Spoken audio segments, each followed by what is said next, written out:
welcome back to the Fantasy Pros YouTube channel. My name is Andrew Erickson, and today we're going to be discussing 12 players that will go overlooked in your fantasy football drafts. But first, a word from our sponsor. This video is brought to you by Flex Fantasy. Flex.fan allows you to compete in head-to-head challenges on a weekly basis using your current fantasy team. You can sync the fantasy team you already drafted. Best ball challenges are now available with your rosters. No need to draft a new team. You can challenge anyone in the fantasy community, even if they're not in your league. Play against your league mates, friends, family, or anyone else in the fantasy community. Sign up and create your first best ball challenge for a chance to win a signed Rodgers helmet. Just head on over to flex.fan/pros. Now, let's dive back into those overlooked players for the fantasy football season. Number 12, Derek Carr, quarterback, 14 ADP. Carr's 3.7 touchdown rate in 2021 was below his career average of 4.3%, and his 23 total passing touchdowns were 7 below expectation. Fully anticipate Derek Carr throwing for at least 30 touchdowns, bare minimum, with Davante Adams at his disposal. Every quarterback last season that threw for at least 30 touchdowns finished inside the top 10 in 2021. Love him as a late-round streaming quarterback to open the season ahead of shootouts versus the Chargers and Cardinals. Number 11, Tyler Boyd, wide receiver, 50 ADP. Don't overlook the Bengals' number 3 receiver, Tyler Boyd. He was wide receiver 21 from weeks 10 through 17, which seems unreal based on his ADP as wide receiver 50. If anything, Cincinnati will throw more in 2022 with a healthy Burrow and offensive line, further bolstering the case for Boyd to smash his ADP into oblivion. All three of Jamar Chase, T. Higgins, and Tyler Boyd generated a top 8 passer rating when targeted in the Bengals' last 7 games. Joe Burrow is #good at football and can support a plethora of fantasy weapons. Number 10, Christian Kirk, wide receiver, 42. Kirk got paid this offseason, but is getting no love in fantasy. Even though he proved he was good at football last season, he commanded a 21% target share without DeAndre Hopkins in the lineup. He averaged 13.8 fantasy points per game in PPR, a top 10 per game average, and he finished with the second most receiving yards from the slot. This dude is going to see a boatload of volume in a pass-happy Jaguars offense and is still being selected outside the top 40 wide receivers. There are wide receivers that are number 3s that go before Christian Kirk. Number 9, Melvin Gordon, RB 35. Gordon is bound to be written off by fantasy draft pundits this offseason due to his age, but he proved that he still had gas in the tank in 2021. The 29-year-old running back was efficient across the board, ranking 8th in both PFF rushing grade and forced missed tackles, while compiling 231 touches, which ranks 16th in the NFL. Let's not forget that Gordon actually finished ahead of Javonte Williams as RB16 and played in one fewer game through 18 weeks. With MG3 back on a high-powered offense and with the potential to receive work as a receiver and at the goal line, he could easily become a league-winning running back that you can draft late in 2022 like James Conner or Leonard Fournette the year prior. Number 8, Brandon Aiyuk, wide receiver, 40. From weeks 1 through 7, Brandon Aiyuk was a dud in fantasy football. He ranked 98th in yards per route run. He was in the Kyle Shanahan doghouse. But he turned things around in the second half of the season, finishing the year 13th in yards per route run with the same target rate per route run as Deebo Samuel. If Aiyuk can roll over his second half production into 2022, he could be a smashing fantasy value in a similar way that his teammate Samuel was viewed last year. His overall disappointing sophomore campaign should not overshadow his electric rookie season. There's also a case to be made that he's a better fit as a downfield weapon with big-armed Trey Lance entrenched as the 49ers' new starting quarterback. Number 7, Devin Singletary, RB 31 ADP. Singletary was unleashed down the stretch for the Bills, finishing as a top 5 fantasy running back over the final 6 weeks of the year. Underrated rusher, ranked 1st in the NFL in routes run and 3rd in the NFL in red zone touches, 29, more than double that of quarterback Josh Allen. With a proven track record and 2 years of bell cow back usage in spurts, don't be surprised when PFF's 4th-ranked running back and rushes of 15-plus yards emerges from a high-octane ambiguous backfield. Because the only thing holding him back from skyrocketing up the draft board is the projected lack of work as a receiver with the addition of rookie running back James Cook. Cook will have a role, no doubt, but everything out of Bills camp suggests it's still Singletary's backfield after his strong 2021 finish. Keep in mind that Motor Singletary only caught 14 passes over his final season surge. His lack of receiving work is already being factored in. Number 6, Hunter Renfrow, wide receiver, 32 ADP.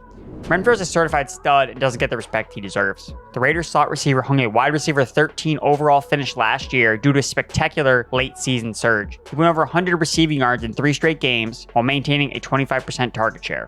Adding Devontae Adams and Darren Waller will make targets for Renfrow harder to come by, but stay rest assured that the shifty wideout will perform if either guy is forced to miss time. Be aware that when Waller and Henry Ruggs were available through the start of the 2021 season, Renfrow was averaging 13.9 fantasy points per game in PPR, which ranked 26th overall. Even with the increased target competition, Renfrow still looks primed to return wide receiver 3 value in Josh McDaniels' new offense that historically has peppered its slot receivers. Number 5, Michael Thomas, wide receiver 31 ADP. When Michael Thomas was healthy in 2020, he was the wide receiver 41 in fantasy points per game. The injury discount is still baked in enough to Thomas's fantasy wide receiver 3 draft price, while also considering that he may not ever be as good as he once was in 2019.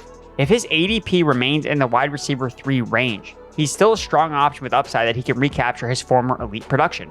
Because when he was healthy in 2020, from weeks 11 through 14, his peripheral numbers were very good. He commanded a 33% target share, earned a 90.5 PFF receiving grade, and averaged an elite 2.86 yards per route run, a mark that bested his career average of 2.45. As a mid-range wide receiver 3, he's being priced pretty close to his production floor.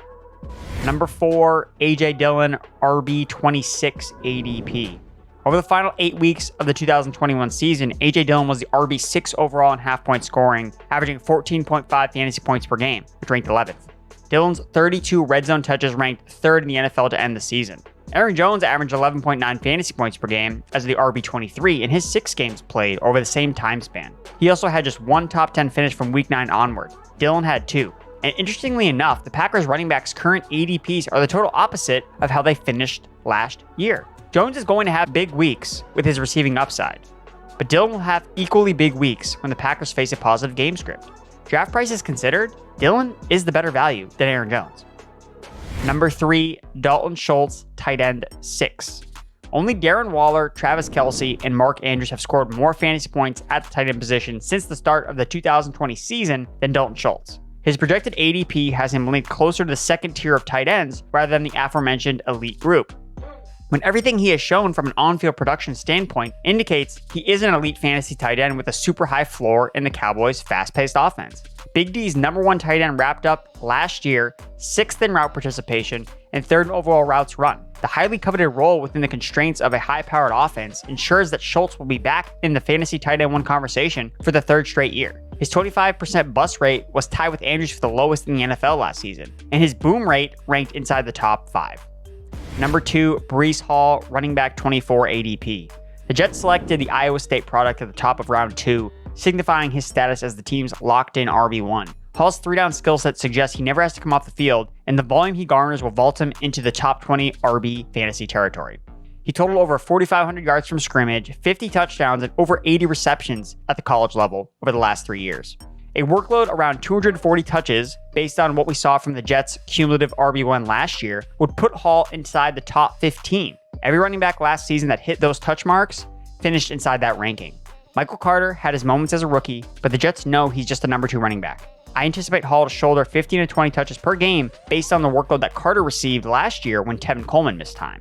He will be overlooked as part of an unaspiring Jets offense with Zach Wilson at the helm, but I'd be more optimistic that Hall can still thrive based on the volume he should see in year 1. Keep in mind that Coleman and Carter finished top 6 in PFF rushing grade over the last 8 weeks of the season. If 2 inferior running backs were able to be that efficient in a worse offensive situation last year, then Hall should easily meet or exceed expectations.